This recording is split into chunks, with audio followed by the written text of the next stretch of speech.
Hello, everybody. It's Friday night, and once again, it's Greasy time. Welcome. After a spell of activity, we back, baby. We back in the funky basement. Welcome back, everybody. It's good to see you. Let's have some fun. We play a Earl Hooker thing, you know? It's called Earl Hooker Blues from Two Bugs and a Roach.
time once again, ladies and gentlemen. It's been a while.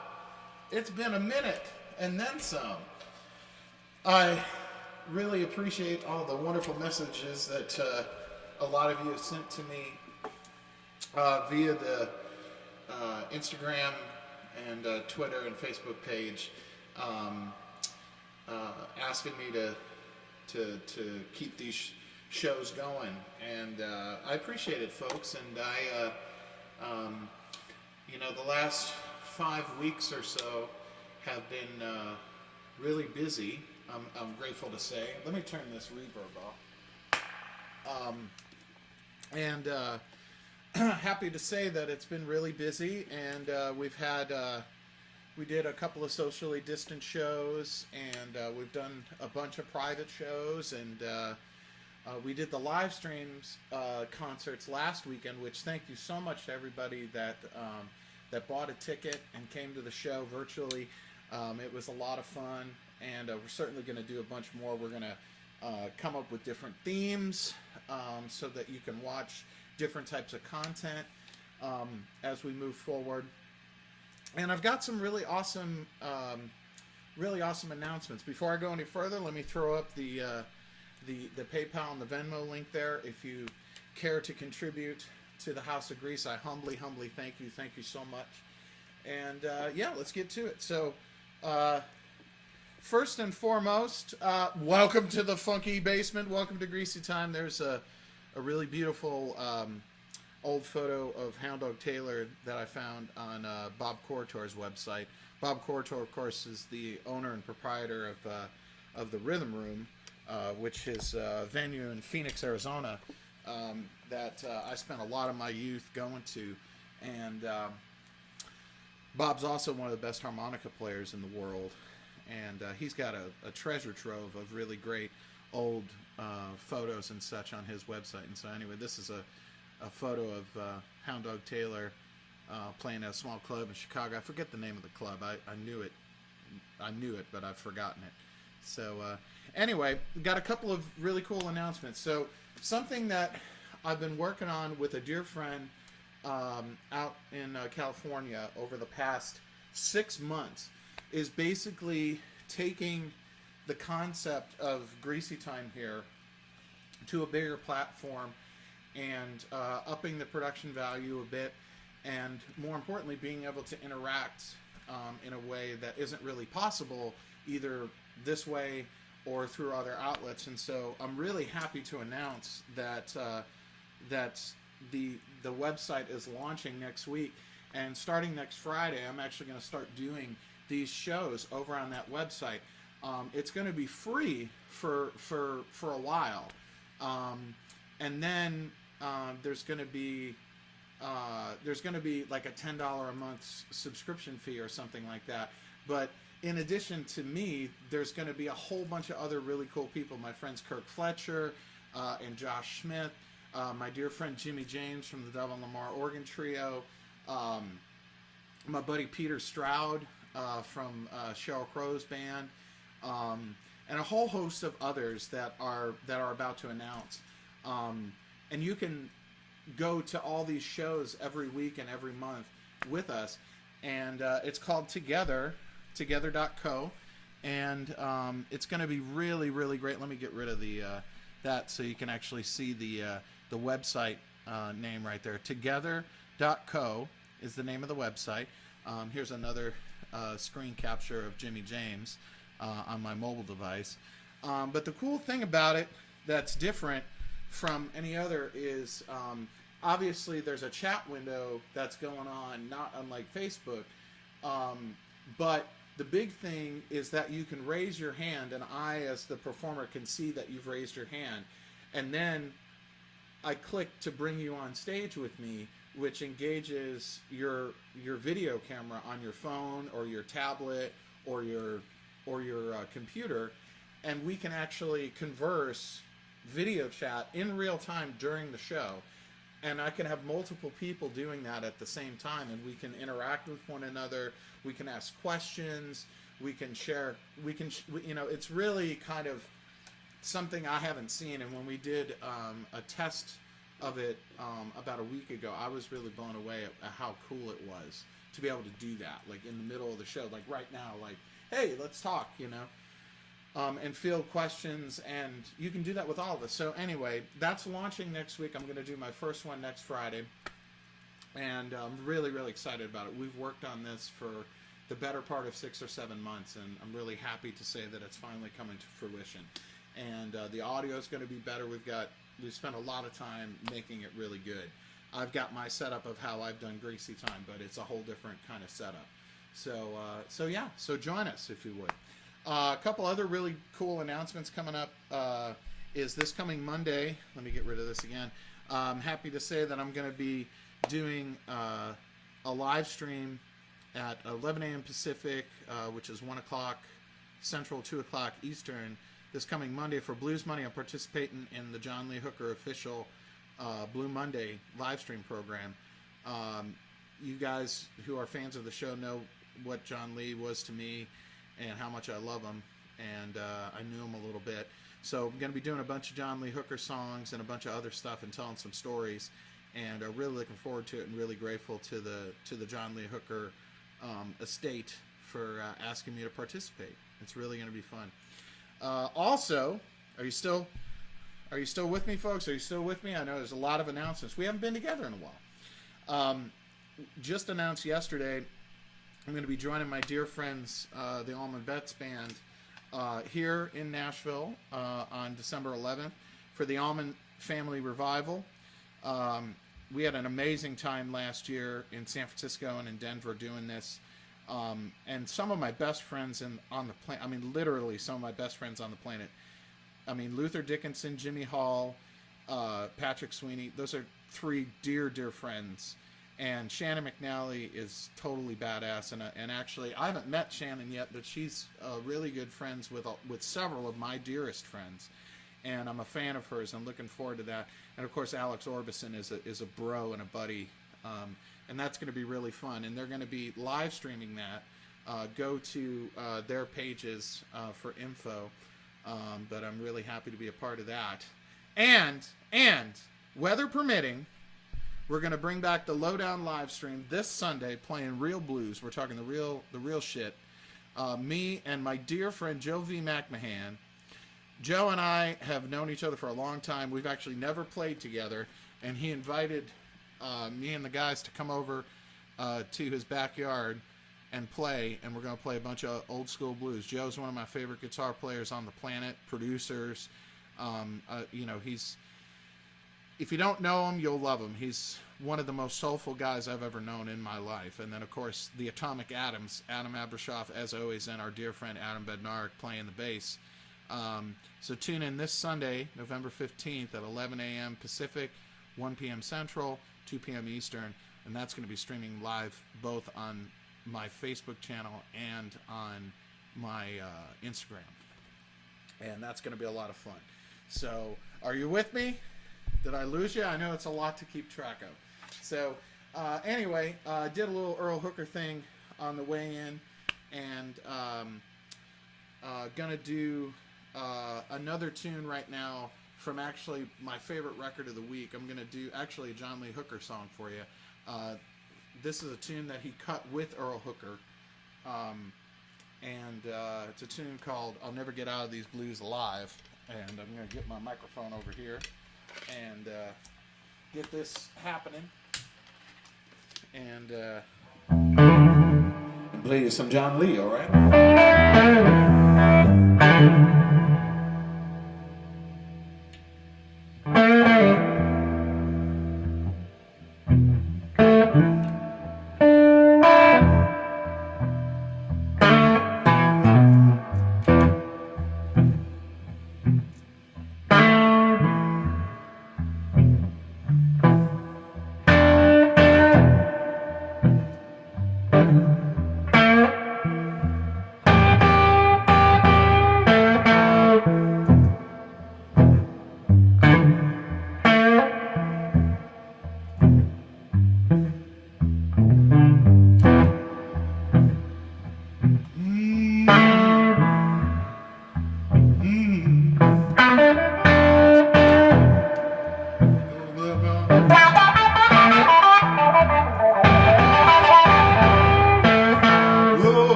get out of these blues.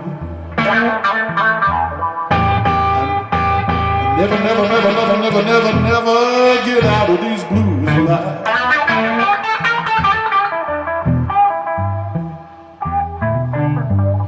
All my life,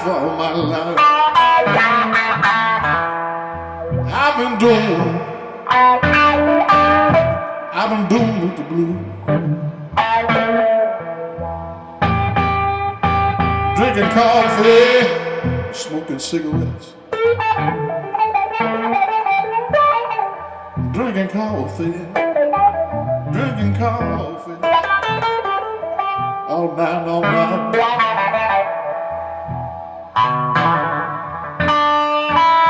I know I'll never get out of these blues alive.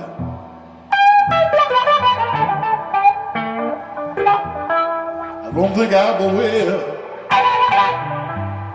Can't understand just exactly why. I can't understand now. All I know, same thing every day. You turn on the radio,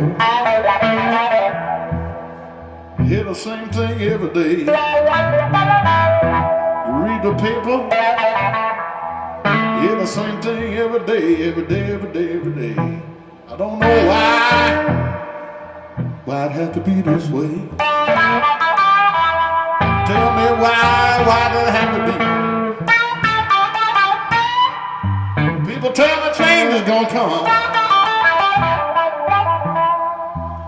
Everybody tell me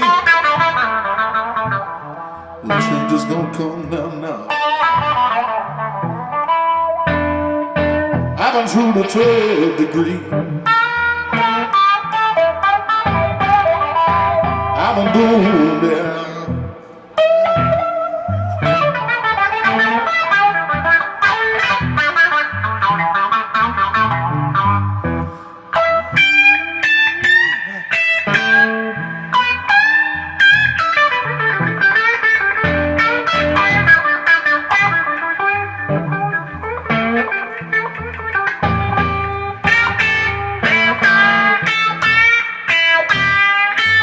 Drinking black coffee. I'm drinking black coffee all night. Smoking cigarettes every day. I can't sleep, I can't eat. Ain't no use to lay down. I walk the floor all night long, jumping over my bed. Jumping over my bed, over my head. I can't sleep now. Never get out, never get out, never get out, never get out, never get out of these blues alive.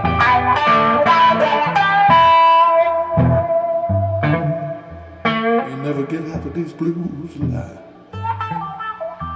You never get out of these blues alive. Yes, I won't. Yes, I won't. Yes, I won't. Yes, I won't. Yes, I won't. Yes, I won't. Yes, I won't, baby. I can't take.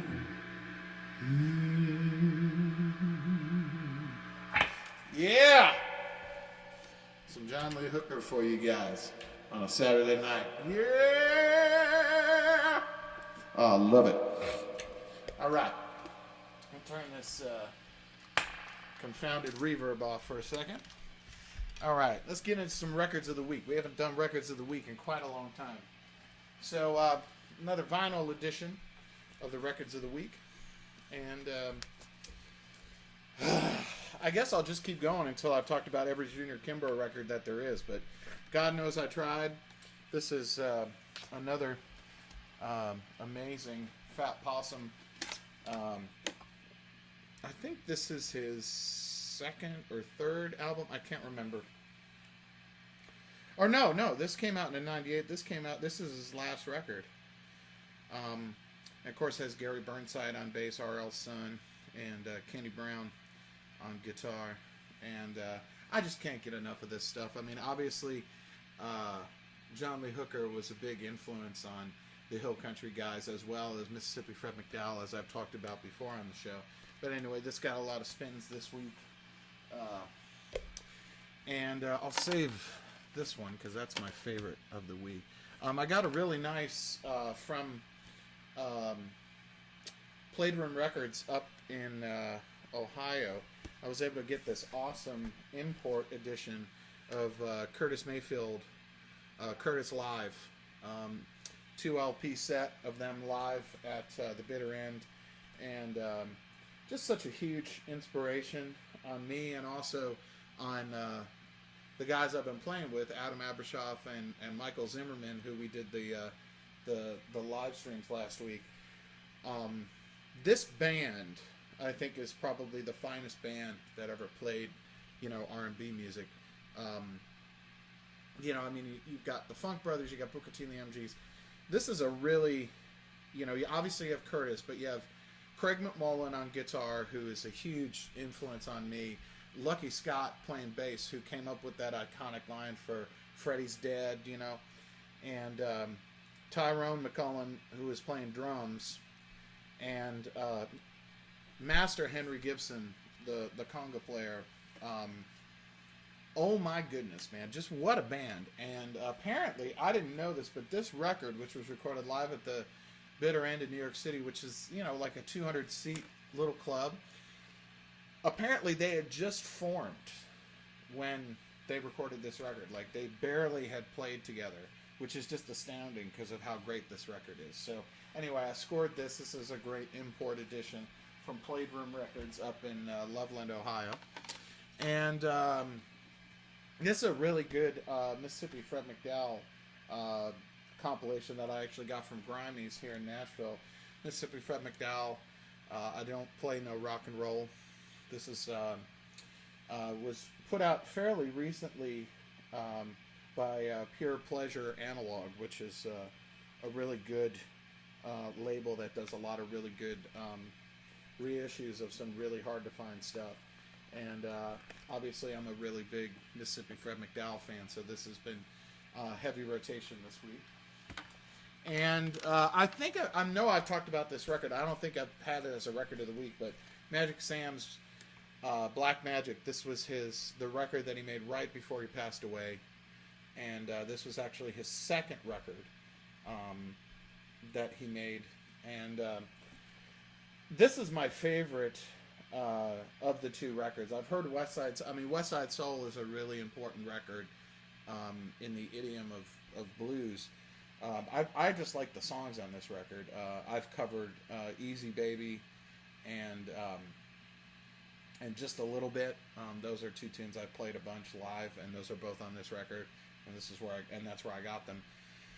And Mighty Joe Young is playing guitar in this, and Odie Payne is playing drums, who's another really important Chicago drummer from that era. But I just, I love Magic Sam, and this is a great record, and I was able to get a good reissue of this from Delmark. I've talked about Delmark on the show before. But at any rate, that's that. And then my favorite of the week is this. This is John Lee Hooker.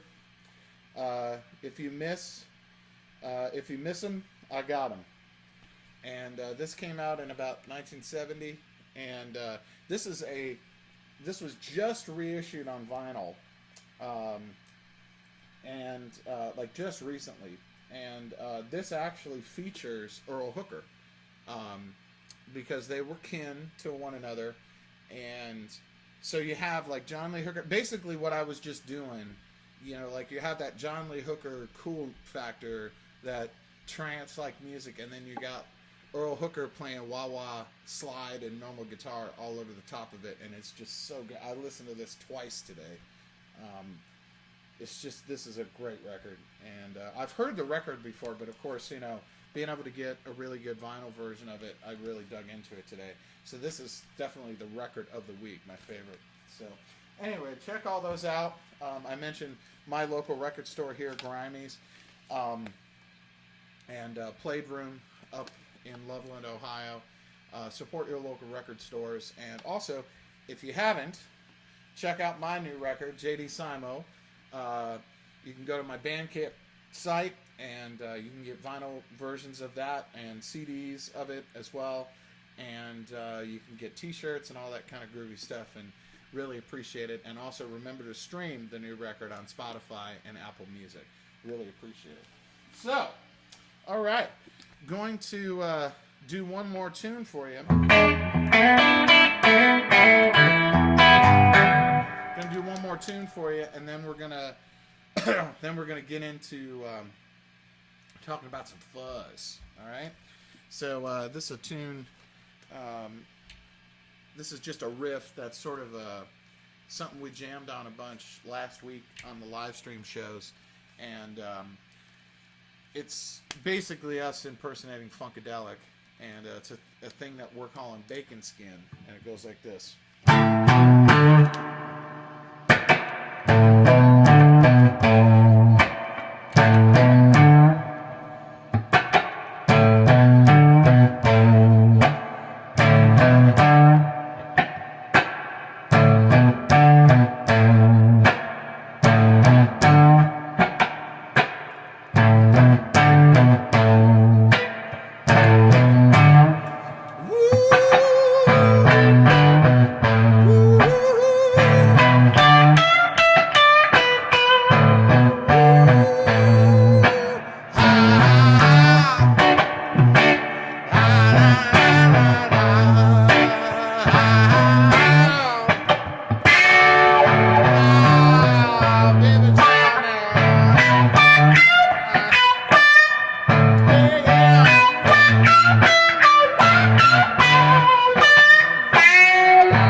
Fuzz, baby! Some bacon skin for you. Otherwise known as a tribute to Funkadelic. So, at any rate, we're going to talk about Fuzz. I haven't really been able to use much of it. I tried to use some right there, but when I'm doing looping and stuff like that, it works best when I have multiple things going, and I don't, and it's sort of caving in on itself. So anyway, I'll give you a bunch of examples now, though. So Fuzz, obviously, is one of the first, if not the first, effect that ever really came into prominence. The first big use of it was on a Marty Robbins track, of all things. He had a song called "Don't Worry About Me, It's All Over Now." Great song, Marty Robbins. And the great Grady Martin, which actually, here's a wonderful photo of Grady Martin playing with Elvis. Grady was a first call session player here in Nashville back in the 50s and 60s, one of the most historic guitar players ever in the history of music. And there was actually a brief period where the original band of Elvis's, Scotty Moore, Bill Black, had a dispute over their pay. And so Colonel Tom Parker was like, all right, well, screw you guys. We're just going to get the best players in Nashville to play with Elvis. And henceforth, there's Grady Martin filling in for Scotty Moore. That only happened a handful of times. But nonetheless, that's a photo of the great Grady Martin playing with Elvis. And anyway, Grady was... he used a 6-string bass on that song. Go listen to that song. Go to Spotify or YouTube and listen to that song, Don't Worry About Me, Marty Robbins. And it's from 60 or 61, and Grady took a 6-string bass, which was often used in those days on records to double the upright bass. Bob Moore was the upright bassist on all that stuff. And actually Harold Bradley, Owen Bradley, the head of RCA's brother, was also a first call A-team member of the session community here, and actually was president of the musicians union here for quite a long time.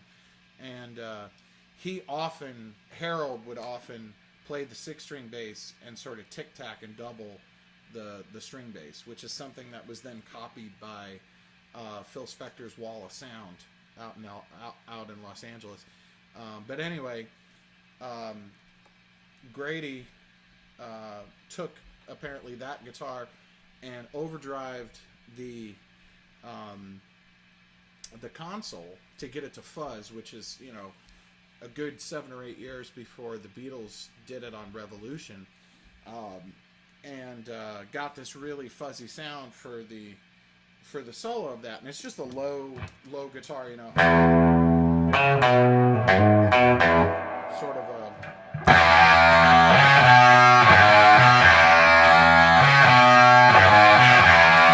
kind of a sound, but nonetheless, it's like it couldn't be more radical. And apparently Grady hated it, and the producer loved it and left it on the record. And that's like the first real commercial use of fuzz tone on a popular record that I'm aware of, at least. And then, as a result of that, Maestro came up with the first commercial fuzz tone, sort of copying that sound. There's a lot of conjecture of whether or not Grady used the prototype on Don't Worry About Me, or whether they made the prototype to copy that sound. I don't know which is true. I think it's probably more realistic to think that they copied the sound after the record. But nonetheless, Grady did get the very first Maestro FC1, which is the doorstop fuzz that Keith Richards in 1965 used for...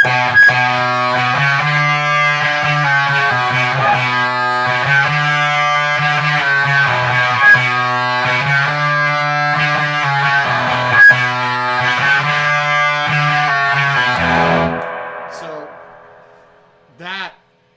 was obviously the next big use of it, and Keith has since said that he was trying to mimic what horns would sound like playing that line, and that's what it sounds like to me, and that's what I use it for a lot myself. And so, you know, moving forward, I want to talk about a handful of like my big influences when it comes to fuzz. They're not kind of the normal. Some of them I've talked about on the show before. One I haven't talked about that much, which I'm going to get to. But before I get to the individuals in particular, just want to talk about the two that I'm sort of favoring lately. And posted this on Instagram the other day. And you know, the main one that I'm using all the time that I love is my old fuzz face that I got from my buddy Nick. And it's a Silicon early 70s. I don't know if it's 71 or 70 or 72. But it's the sound that I always wanted, and it sort of caves in on itself. It's here's an example of it, but it's like, you know, so here's, you know, obviously I got red, and I'm playing through my Gemini here, my Gemini 1. I've got my Gemini 2 right here, but this sound.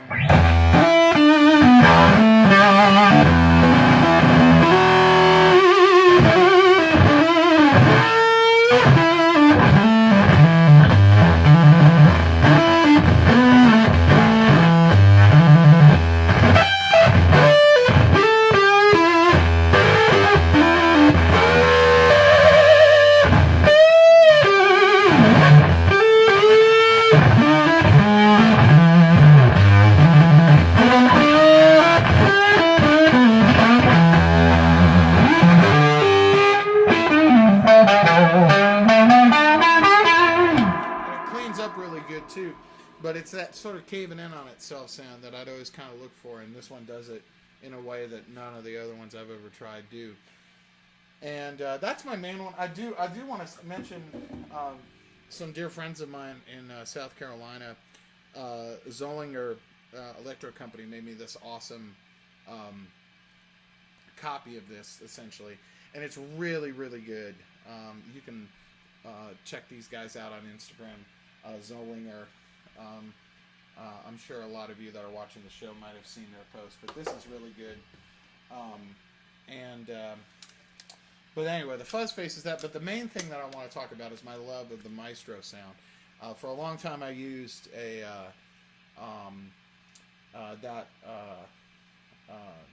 Jack's fuzz wah, and I love the Jack's fuzz wah. I was having problems with the wah part of it. Once we started playing live again, and I started, you know, being the large gentleman that I am, stomping around, was having trouble with it, and so I sort of diverted, and I realized that, like, you know, going back to when I first got the fuzz wah, the fuzz sound that I was looking for was the sort of R&B fuzz sound, which is a maestro, and I'll get to that in a minute, of the history of it. But I found that pedal in between the fuzz face, and I actually just got that this BMF wah from my buddy Scott.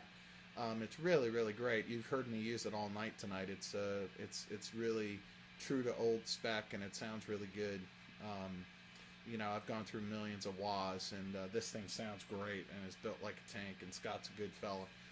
But anyway, there's a Vectra Maestro fuzz tone, which is right next to it. It runs on a AA battery, just like an original Maestro did. And apparently a guy made these about 20 years ago, and I was lucky to find it. And it really, it does that sound. And that a lot of the R&B guys were using. And, you know, the first of those guys that I probably heard often of the R&B guys using fuzz was this guy right here, Dennis Coffey. I've talked about Dennis on the show before. Dennis was part of the Funk Brothers in Detroit, playing on Motown Records, the psychedelic stuff. And in particular, one of the first songs I ever heard was the Temptations' Psychedelic Shack, which has a bunch of Maestro fuzz tone on it. And Dennis was, him and Wah Wah Watson obviously were like the two guitar players that came in the late 60s that used tape echo and the wah wah pedal and used fuzz tone and added that to, you know, Ball of Confusion and Cloud 9 and, you know, there's a, you know, that ushered in that next phase of the Detroit sound right before Motown moved to LA. So anyway, and obviously Dennis Coffey, you know, recorded some incredible solo stuff, you know, most notably Scorpio, which I'm sure a bunch of people out there know, and Taurus, which is probably my favorite. So anyway, he was probably the first that I heard doing this kind of R&B fuzz sound. And then a guy that I've talked about on the show a bunch, you know, obviously is the great Eddie Hazel. Here's another really great photo of him playing with P-Funk. You know, most notably, obviously, you know, I've talked a bunch about this record, the first Funkadelic record, which is Eddie Hazel, but there's also another guy I'm about to talk about that also played on this album. Eddie, you know, his big thing that I always go back to is, you know, Maggot Brain, which, you know, I've talked about on the show before. But his use of fuzz and fuzz and wah at the same time, big influence on me. And I've also talked a bunch about the guy who is in the middle of this group of people with the glasses on. Not the guy at the top with the glasses on, but the guy in the middle. That's Michael Toles, who I've talked about, who signed my guitar. That's the Bar-Kays in the early 70s. And, you know, of course, his work on the Hot Buttered Soul record and also the Live at Sahara record, Isaac Hayes. I've talked about all that. The two guys that I want to talk about a little bit more here are ones I can't believe I haven't talked about. And are big influences on my guitar playing, but also the sounds, like the use of wah-wah and the use of fuzz. And the thing about the R&B players when they use fuzz is they played more lines with it. It's not as much the big, like sort of what we think of with Jimi Hendrix or what we think of with like Stevie Ray Vaughan or later uses of fuzz tone that's real big and woolly. Most of the R&B guys used them to sort of mimic horn parts, you know, and that's something that I just really think is really cool. And the sound of it, they were all using these maestros, which sounds very different from the fuzz face type of thing. So the guy that I want to talk about for a minute that is really important is the guy right here that's tuning his guitar. That's the great Harold Beane. Harold Beane, he's there in that photo with Isaac Hayes. That's him in the studio at Stax. Harold was a founding member of Funkadelic and is also playing a bunch of guitar on the first Funkadelic record, almost as much as Eddie Hazel. And I should also note, Dennis Coffey, who I just mentioned, is also playing a lot of guitar on this album. So this album really, it's no surprise that all three of these guitar players, Dennis Coffey, Eddie Hazel, and Harold Beane, are all huge influences on me.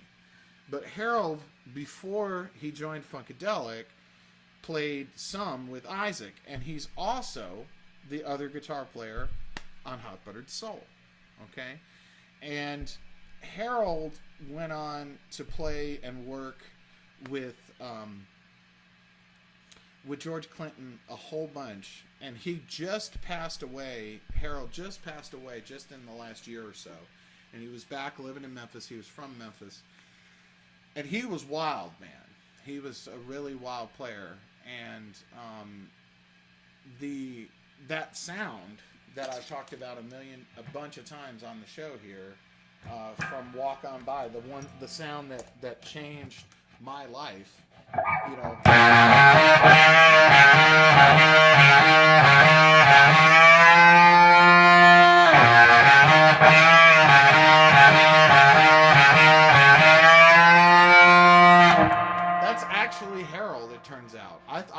thought it was Michael. Michael's playing the rhythm on that particular track. That's actually Harold playing the iconic lick. And then doing the...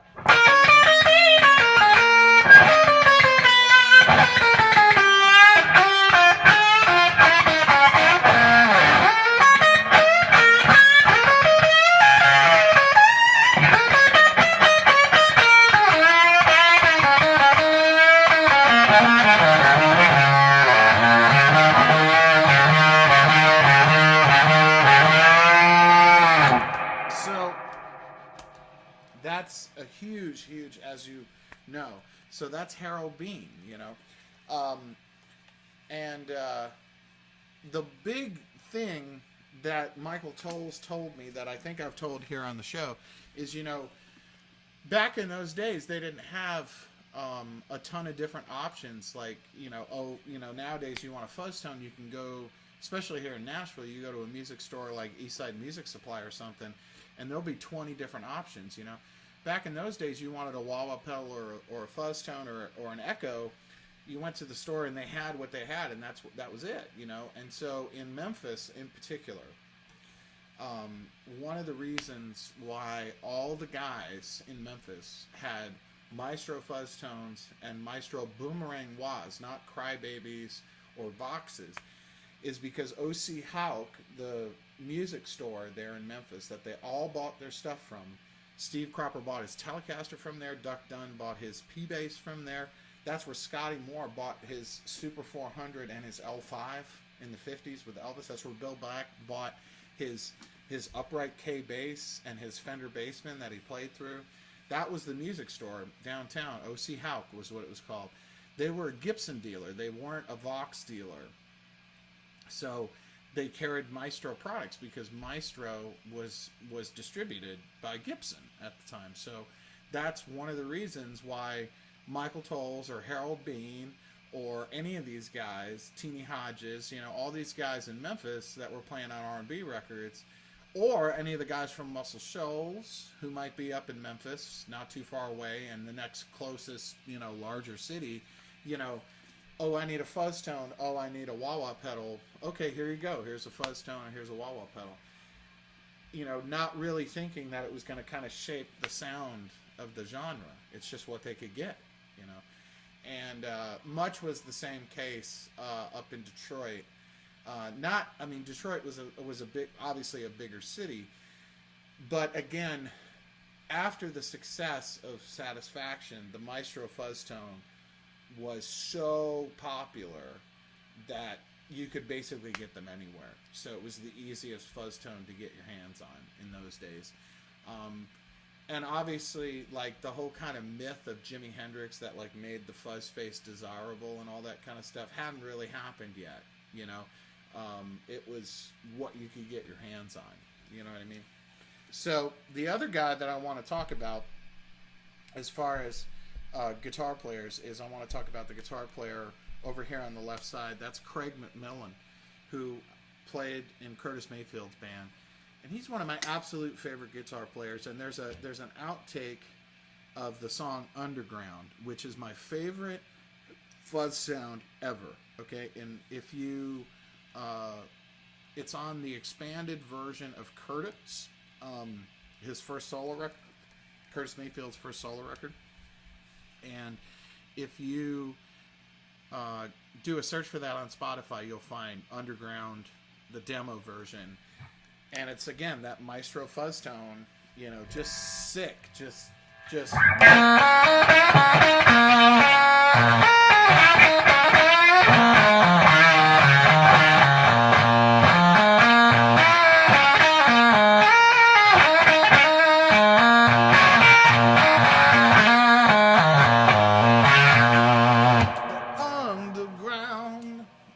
So anyway, that's, you know, Craig McMullen.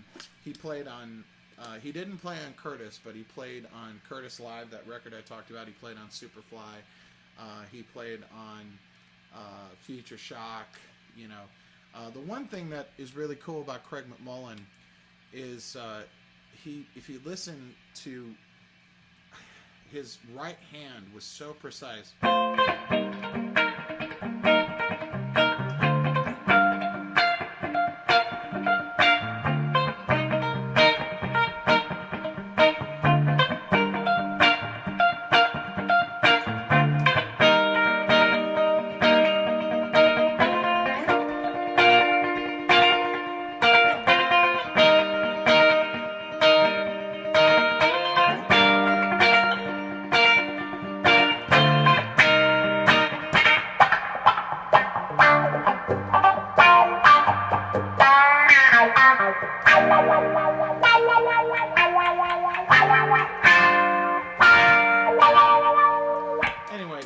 point that I'm trying to make is, you know, he played with a lot of precision, and the rhythm of that band, I can't say enough about.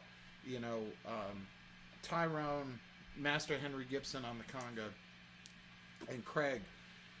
The amount of syncopation between the three of them is just a thing of beauty. It's absolutely incredible.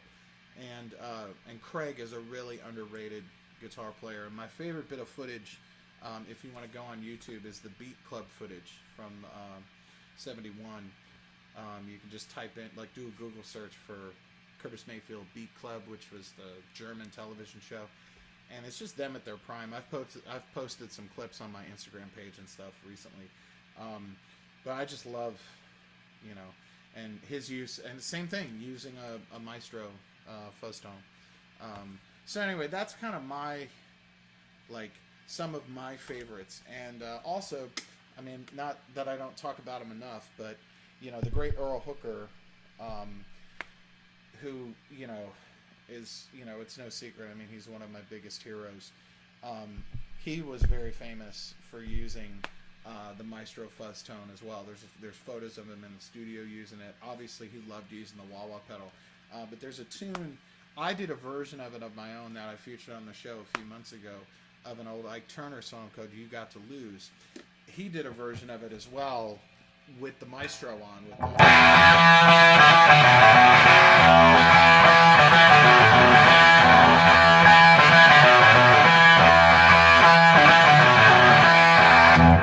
which, you know, for a Chicago bluesman, that's pretty radical. I mean, that's like Stooges level, you know, insanity. I love that. I love that record. Do a YouTube search for that too. That's just an incredible song, and his take on it. And the Maestro fuzz tone is all over it. And it's like, I want to say he cut that in like 67 or 68. He didn't cut it like that late. So like, I mean, he was right on the cusp of like when it was becoming trendy, and he just didn't care, you know. But that's very much Earl. Earl did what he felt like doing, you know. He was very rebellious for the crowd of folks in Chicago. So anyway, that's my thing. I like to use the fuzz face for the like exploding, you know, like a bomb's going off. I turn that on. I don't really turn it down and utilize the clean section of it that much. It's there if I want it, but I usually use it just for the really big fat, like it caving in on itself kind of sound. And then most of the time I like that kind of fizzy, you know, Maestro kind of sound. And now I finally have a really good version of it. And of course I love wah-wah pedal, and I like tape echo. And that's about it. So anyway, folks, before I rattle on too long, got a new song and a new music video to play for you. Me and Adam assembled down here in the funky basement and put together a little funky track, just like we'd done all through the pandemic, and it was really fun to get back in the groove of it and write a track 2 days ago and record it and mix it and put together a video for tonight. So without further ado, here is the debut of The Head Was Too Much, live from the funky basement. I'll see you on the other side.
Hey everybody, welcome back. So there you go. Another episode of Greasy Time. I'd like to thank you all very much for joining me once again. And if you like what you've seen and heard and enjoyed yourself, again, please, I humbly ask you to contribute with the PayPal or Venmo below. And also, just one more last reminder. Coming up this Sunday, we've got the Lowdown live stream coming at you, playing nothing but the real blues. Or, gosh, I mean, we've got some Pee Wee Creighton, Jimmy Dawkins, and we've got. I'm trying to think of tunes that we've kicked around for this. There's some Magic Sam in the coffer, some Professor Longhair. There's some really great tracks that we're going to play at this. So tune in on Sunday. And that's going to be a really great time with my buddies Joe McMahon and the Atomic Atoms. And then also remember on Monday we've got the John Lee Hooker official Blue Monday live stream. I'm going to be doing a tribute to John Lee Hooker and telling some stories on their page, which is going to be a lot of fun. And then the big news, the big one.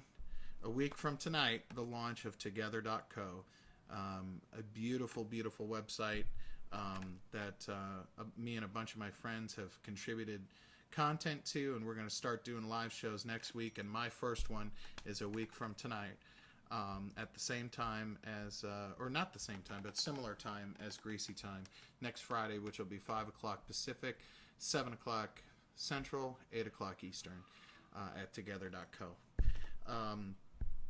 Thank you so much, everybody, for spending your Friday night with me. I hope you've enjoyed yourself. I've missed doing these and look forward to doing many more and look forward to doing all the stuff at Together.co. And just take care of yourself. Breathe deep. Breathe out. Try and be a good human. I know I'm trying to be. And enjoy some good music. If you're like me, drink a cup of coffee.